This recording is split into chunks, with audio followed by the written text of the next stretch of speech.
जी के मोह को दूर किया है भगवान ने। और धीरे धीरे धीरे धीरे भगवान कन्हैया जब बड़े होते गए, गोचारण कर रहे।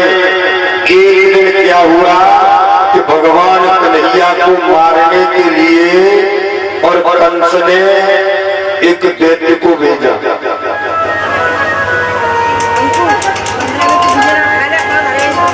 जिसका नाम है बकासुर, और ये बगुले का रूप धारण करके आया।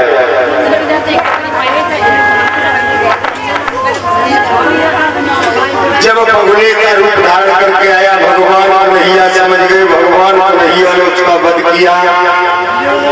वध करने के बाद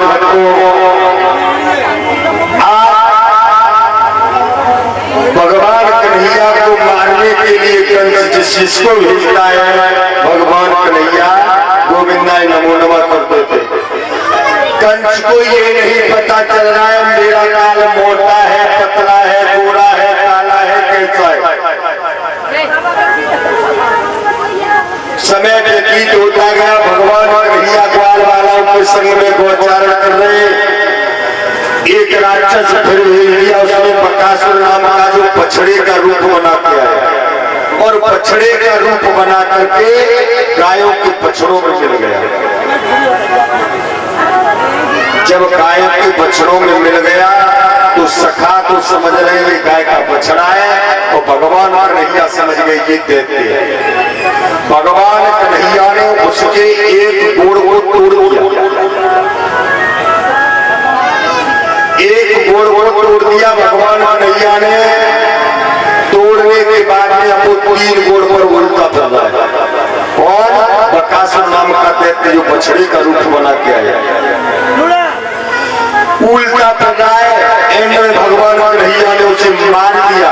अब तो भगवान कन्हैया ने जैसे ही बकासुर नाम के राक्षस को मारा,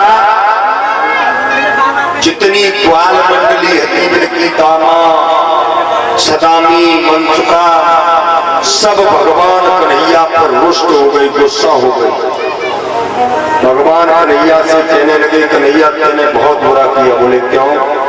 कि जिस गाय को हम मां समझते हैं, जिस गाय को मां कहते, जिसका हम माखन खाते, दुग्ध पीते, मट्ठा खाते, तेने उसके बच्चे को मार दिया, तेरे पर हत्या लग गई।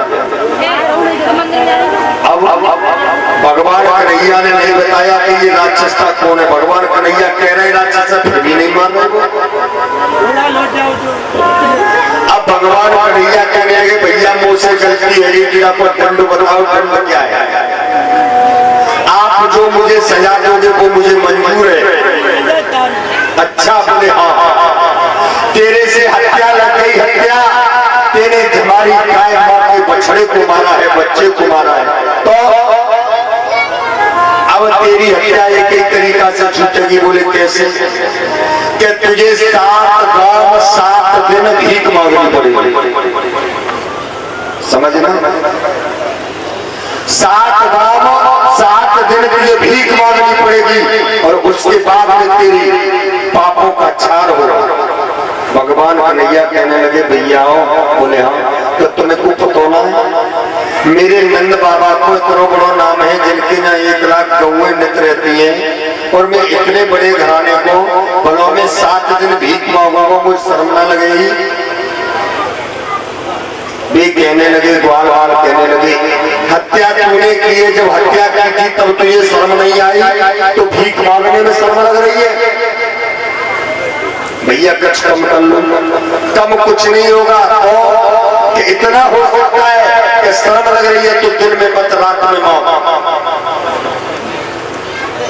भगवान कन्हैया ने दीपक बना के 7 गांव तो नहीं, अपने ही उस ब्रज में 7 दिन भीख मांगी, और आज भी वो परंपरा चली आ रही है जिसे टेसू कहते हैं। टेसू खेलने जाते हैं वो वहीं से चले। 7 दिन बच्चे दीपक जला करके रात में खेलते कुआर के महीने में। भगवान कन्हैया ने उन सखाओं को समझाने के लिए ब्रज में भीख मांगी है। भक्तों पता नहीं कैसी कैसी चीजा कर रहे हैं, क्या कि भगवान कन्हैया, मैंने आप लोगों को उस दिन भी बताया था कि भगवान कन्हैया ने चंद्रवंश में जन्म क्यों लिया था कि चंद्रमा घटता है और बढ़ता है, और भगवान श्री राम ने सूर्यवंश में जन्म क्यों लिया था कि सूर्य एक स्तर रहता है, न घटता है न बढ़ता है। भगवान कन्हैया ने जो कहा वो नहीं किया। भगवान कन्हैया कहते कुछ है, करते कुछ है, और भगवान श्री राम ने जो कहा वो किया। भगवान कन्हैया चंद्रमा की तरह है, घटते भी हैं बढ़ते भी हैं, और भगवान श्री राम सूर्य की तरह न घटते हैं न बढ़ते। आप तमाम प्रकार की लीलाएं करते जा रहे हैं। माखन चोरी की भी लीला की। एक दिन तो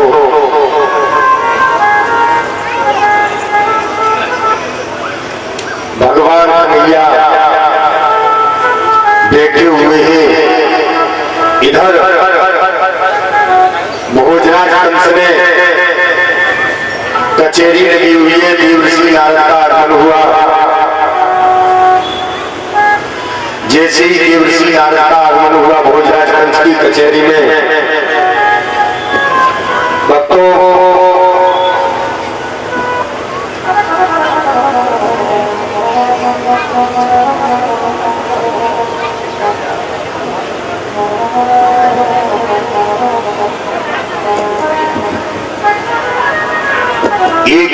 भारतीय मुद्रा से हमें सम्मानित कर रहे हैं श्रीमान अवधेश गौरी ब्राह्मणगढ़ी से। भगवान से प्रार्थना ऐसी भक्तों का आशीर्वाद मिलता रहे, मेरी इच्छा और आकांक्षा है। आज भगवान कन्हैया जब माखन चोरी की लीला कर रहे हैं, एक दिन भगवान कन्हैया शीला भाभी के घर में देख करके मौका और घुस गए। क्यों कि शीला भाभी सबसे ज्यादा प्रेम करने वाली थी तो भगवान श्याम से वो शीला ही थी। जैसे ही शीला के घर में भगवान कन्हैया घुसे भक्तों, और शीला भाभी गई है का पनघट पर जल भरने के लिए, और भगवान कन्हैया ने माखन चोरी की लीला को प्रारंभ कर दिया। माखन चोरी कर रहे हैं, सखा नहीं पहुंच रहे तो सखाओं के सिर पे पैर रख के, कंधों पर पैर रख के भगवान कन्हैया ने छींकों को पकड़ लिया। जैसे ही छींके को पकड़ा, पकड़ने के बाद भक्तों तब तक शीला भाभी का आगमन हुआ, और आज भी शीला भाभी का आगमन हुआ है पंडाल है।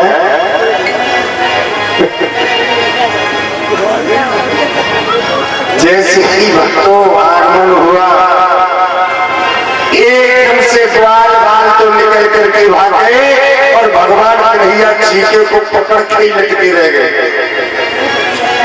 जब लटके रह गए, जैसे ही शीला ने देखा, अरे कारी के बहुत दिन के माखन खायो नहीं रहो, आज तू मेरे पकड़ पायो है। अब शीला भाभी से हाथ जोड़ करके कहने लगे भगवान कन्हैया बाबू, तुझे मेरी कसम है, तुझे मेरी सौगंध है, मेरी मैया से मत कहना। क्यों? और बोले